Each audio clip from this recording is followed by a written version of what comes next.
اور بہت سے لوگ دیکھا گیا کہ تراویح پڑھ کر چینج ہو جاتے ہیں، بہت سے لوگ جو ہے قرآن مجید کے ساتھ اٹیچ ہو کر چینج ہو جاتے ہیں۔ صحیح البخاری کی حدیث ہے if one does not leave off false speech and action، اگر کوئی فالس اسپیچ اور ایکشن کو نہیں چھوڑے گا then there is no need for Allah for one to leave off his food and drink، پھر اللہ کو اس کی بھوک اور پیاس کی کوئی ضرورت نہیں، پھر وہ بھوک اور پیاس ہے اگر اس نے ایکشن فالس ایکشن کو نہ چھوڑا اور فالس اسپیچ کو نہ چھوڑا۔ تو ینگسٹرز کے لیے خاص میں کہتا ہوں کہ it's the most favourable environment to leave addictions, فضول قسم کی جو ایڈکشنز پڑ گئی ہیں، تو اس میں حیا پیدا کریں اپنی نظروں میں اور اس فیوریبل انوائرمنٹ کا فل فائدہ اٹھائیں، کیونکہ روزے کی حالت میں بندہ ویسے ہی برا عمل نہیں کر سکتا، اتنی حیا تو سب کو ہوتی ہے، اور ظاہر ہے کہ روزے کھول کے پھر بندہ عبادت کے لیے نکل جاتا ہے تو وہ ٹائم بھی وہاں لگ جاتا ہے، پھر انسان جو ہے وہ سحری کا وقت آ جاتا ہے، سحری کرتا ہے، تو یہ کنٹرول سیلف کنٹرول آ رہا ہے بندے میں، اور اس کو کانفیڈنس آتا ہے کہ میں چھوڑ سکتا ہوں ایک گناہ کو، کیونکہ رمضان میں بھی میں نے کنٹرول کیا، رمضان میں بھی میں نے چھوڑا، تو یہ پختہ ارادہ کر کے اس میں انٹر ہوں کہ اگر خدا نہ خواستہ کوئی کسی گناہ میں انوالوڈ ہے، کوئی بری عادت پڑی ہوئی ہے، تو وہ روزے میں چھوڑنی ہے، رمضان میں اس کو بالکل ترک کرنا ہے، اور انشاءاللہ اس کو کنٹینیو کرنا ہے آفٹر، کیونکہ رمضان میں ترک کیا تو آگے بھی، اور ایک اور چیز یہ بھی سیکھ سکتے ہیں کہ روزہ بہت ہیلپ آؤٹ کرتا ہے، شہوت کو کنٹرول کرنے میں روزے کا بڑا کردار ہے۔ اللہ کے نبی صلی اللہ علیہ وسلم، کچھ صحابہ جو ہے وہ گفتگو کر رہے تھے، ہنسی مذاق کر رہے تھے، جیسے نوجوان اکثر شادی اور یہ مختلف ایسی کنورسیشن کرتے ہیں، تو پروفٹ صلی اللہ علیہ وسلم نے کہا تم میں سے وہ نوجوان جو شادی کر سکتے ہیں وہ شادی کر لو، لیکن جو شادی نہیں کر سکتا وہ روزہ رکھے، کیونکہ روزہ شہوت کو جو ہے وہ کنٹرول کرتا ہے۔ تو یہ رمضان میں آپ فیل کر لیں گے کہ واقعی روزے کے بڑے اثرات ہیں، شہوت پہ بڑے اثرات ہیں۔ تو لیکن روزہ کھلتے ہی اگر ہم ٹک ٹاک کھول لیں گے یا فضول قسم کے پروگرامز کھول لیں گے تو وہ ساری محنت ضائع ہو جائے گی، جو تقویٰ، جو حیا، جو اسٹرینتھ، جو سیلف کنٹرول ہم نے روزہ رکھ کے اچیو کیا، اور اس کے بعد اس کو بالکل ہم نے نلیفائی کر دیا۔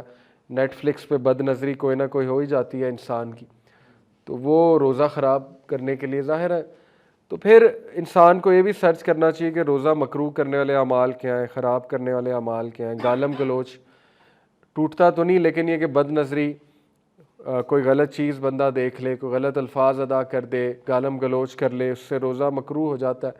لیکن جو ٹوٹنے والے اعمال ہیں وہ آپ کو پتہ ہے، اس پہ ریسرچ ہونی چاہیے بندے کی۔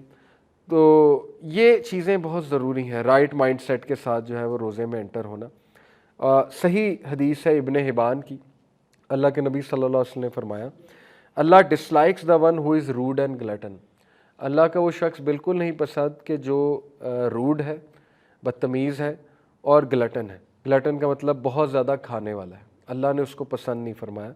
ہو شاؤٹس ان دا مارکیٹ پلیس، اوچھی حرکتیں کرنا، شاؤٹنگ کرنا مارکیٹ پلیس میں، شاؤٹنگ ویسے ہی ناپسند ہے اللہ سبحانہ و تعالیٰ کو۔ تو گھروں میں نرمی سے بات کرنی چاہیے، شاؤٹنگ نہیں کرنی چاہیے، اونچی آواز نہیں اختیار کرنی چاہیے، اور اونچے اونچے ہنسنا نہیں چاہیے، اوچھی حرکتیں یہ پسند نہیں فرمائی گئی۔ ہو از اے روٹن کارپس بائی نائٹ، جو کہ رات کو زندہ لاش کی طرح ہے، and works like a donkey by day, اور صبح کو گدھے کی طرح کام کرتا ہے۔ نالجیبل ان ورلڈلی میٹرز، دنیاوی معاملات میں بلا کا نالج ہے، and ignorant of the matters of hereafter, اور اخروی معاملات میں کوئی نالج نہیں ہے، اگنورینٹ ہے، جاہل ہے۔ تو ایسے شخص کو اللہ نے پسند نہیں کیا۔ اس سے یہ ثابت ہوتا ہے کہ رمضان کا گول اس کے اپوزٹ ہے۔ بری عادات کی لسٹ بنائی جائے، 3 بری عادات، جھوٹ بولتا ہوں، اوکے اس کی لسٹ بن گئی، جھوٹ بہت بولنا، روڈ بیہیویئر، روڈ ہے، ماں باپ کے ساتھ روڈ ہے، دوستوں کے ساتھ روڈ ہے، بیہیویئرل ایشوز ہیں، بیہیویئرل پرابلمز ہیں، وہ لسٹ بن گئی، ٹھیک ہے۔ تیسری کوئی اور لسٹ بن گئی، کوئی گناہ کا عمل ہے، جی یہ بری عادت چھوڑنی، ڈیلی رات نیٹ فلکس دیکھ کے سوتا ہوں، اس عادت کی لسٹ بنا لی کہ نہیں اب قرآن پڑھ کے سونا ہے، ریپلیس کرنا ہے اس ہیبٹ کو، بری عادت ہے۔ فیس بک بہت یوز کرتا ہوں، بری عادت ہے، اس کی لسٹ بن گئی۔ تو یہ اس کے اپوزٹ آپ نے رمضان میں کرنا ہے، پورا 1 مہینہ لسٹ، یہ پورا آپ کو بیہیویئرل میکینزم ہے۔ گلٹنی کے اپوزٹ چلنا ہے، بہت زیادہ کھانے کے اپوزٹ چلنا ہے، کم کھانا ہے، کم کھانے کی عادت ڈالنی ہے۔ شاؤٹس ان دا مارکیٹ پلیس، اوچھا پن اگر کوئی ہے اس بیماری کو کم کرنا ہے۔ روٹن کارپس بائی نائٹ سے مراد ہے کہ اپنی رات زندہ لاش کی طرح گزارنا۔ یعنی تھک ہار کے بس سو جانا، کوئی اچھا عمل نہیں ہے، کوئی ویژن نہیں ہے، کوئی مقصد نہیں ہے زندگی میں، بس کھا لے پی لے جی لے سے زندگی گزری. یا روٹن کاپس بائی نائٹ کو تو میں ایک اور طرح سے بھی سمجھتا ہوں. جیسے اللہ معاف کرے آج کل نوجوان جو ہیں بالکل اس طرح رات گزارتے ہیں جیسے زندہ لاش ہے. موبائل ہاتھ میں پکڑا ہوتا ہے زومبی کی طرح، آنکھیں لال ہوئی ہوتی ہیں، ٹی وی چل رہا ہوتا ہے، وہ روٹن کاپس ہی ہے نا، زندہ لاش ہی ہے. تو وہ چیز پسند نہیں کی گئی، اس کے اپوزٹ چلنا.